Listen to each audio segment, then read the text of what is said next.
Greetings, welcome to So Much to Talk About, pregame version of the show, Denver Nuggets at the New York Knickerbockers. My pleasure to have Knicks point guard Mike Bibby. How are you today? I'm doing good. Now, the offense has just been very inconsistent throughout the season, and, lack of practice time can attribute to that. So talk about how you guys being able to assess what's going on the It's been okay. We've just been missing shots. We've been shooting that good percentage, and, that always makes the offense look bad if you're not making shots. And so, I think we'll come. We got, 50 games left, and, I think we'll come together.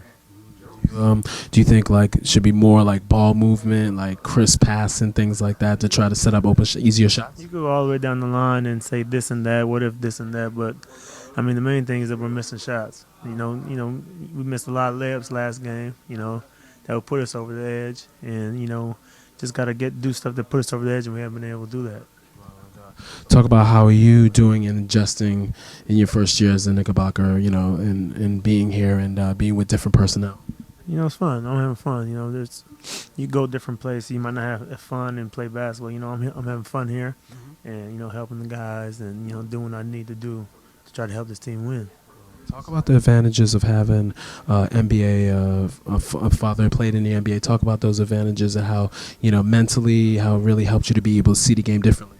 I don't know. There's been other combinations of people that didn't have dads that do the same thing. So I don't know if that will contribute to that aspect of the game. But you just gotta I'm a student of the game. I like to watch. I like to do all kinds of stuff. So I don't think it really matters if your dad played or not. Because a lot of guys dad that haven't played.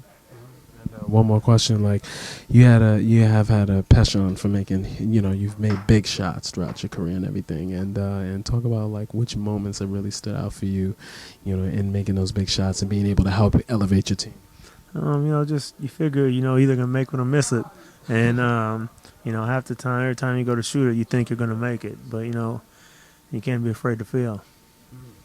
That's the biggest thing.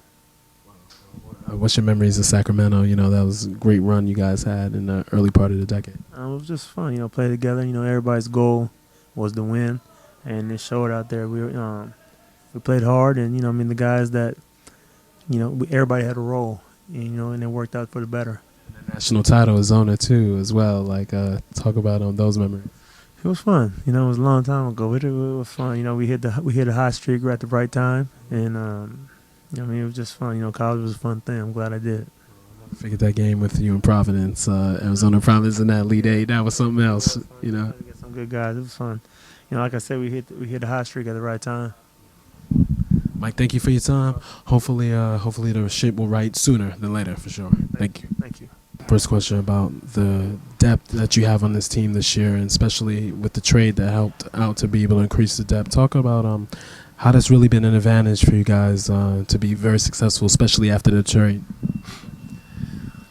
Well, with the trade, last year and this year, we've continued to have probably 10 or 11 guys that could play 20 or 25 minutes in an NBA basketball game, and we want to play fast.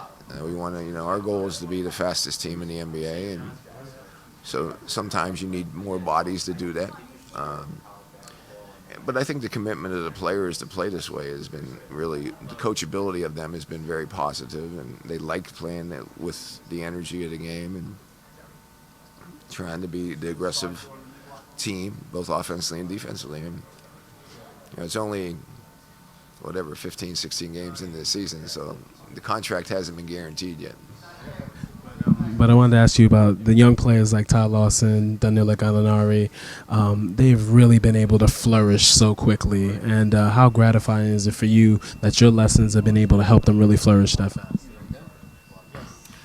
Well, I think both of them would have flourished under any coach. So I'm just the benefit of, maybe I sped it up a little bit. But, I think I think they both want to play the way we changed the culture to that type of player.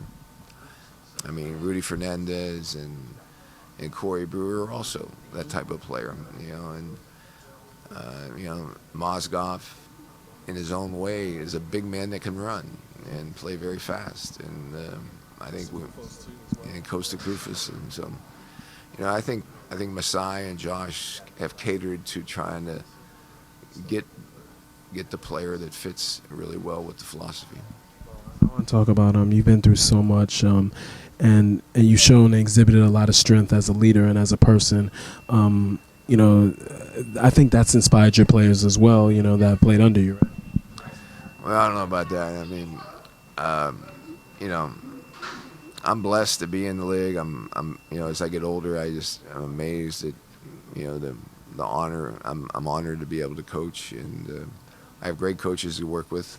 I've actually gone to become a director more than a coach. I direct more than I manage my assistant coaches, and I direct them into. And I coach the games, but they do a lot of the work. They should get more, they should actually get a lot more credit than I get. They do the majority of the work. One more question: the most memorable moment of your career that resonates to you to this day? I mean, it's probably winning the Western Conference and having the privilege of coaching the NBA Finals when we were in Seattle with the Seattle team that played Chicago in '96. I think it's 96, 95, 96. That's probably the most fun. But I've had some great runs. The team a couple years ago went to the Western Conference Finals. It was fun. Yeah, we went to the Eastern Conference Finals. It was a jump shot away from going to the finals. Yeah, I've had a few runs. Thank you, Coach, so much for your time. Thank you. Greetings, welcome to So Much to Talk About here. Pregame version of the show, Denver Nuggets at the New York Knickerbockers. My pleasure to have guard for the Denver Nuggets, Mr. Arron Afflalo. Nice to have you on the show. Man, appreciate it. Thank you. Talk about the nice run this team has had this year, and Coach Karl talked that there are 10 or 11 players that can play 20-plus minutes. So how important is that depth, especially with the season being so short?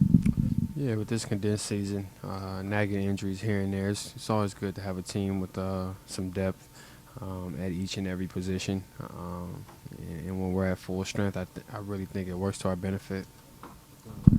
And talk about how your defensive prowess and the intangibles that you have has contributed to this team. Talk about how great that's been to be able to have your skills be appreciated here. Yeah, I just hope for it to be contagious. To the point where my teammates feel the same way and the same passion I have defensively, and they do. And the coaching staff has instilled it in all of us. So, we've been looking forward to getting better on that end of the court for sure. And talk about one of the things you guys need to improve on overall to maybe be a top 3 seed in the West. It's not out of the realm possibility. Just consistency. We've gone out and beat some pretty good teams, but at the same time we've lost some bad games that were winnable for us, just based on our mental approach. So, as we mature and become more consistent in how we want to play the game, I think we can start winning night in and night out on a consistent basis. Speaking of playing the game, Ben Howland being under his tutelage, I know that's left a lasting effect, especially with you starting, the run for UCLA. It's 3 straight Final Fours. Talk about how Coach Howland's really applied that into your game and into your life. Just his preparation, his attention to detail, and his fire to win. That's something that your coach has to have. And, there was none better at the college level. All right. Thank you for your time, and good luck the rest of the season. Pleasure.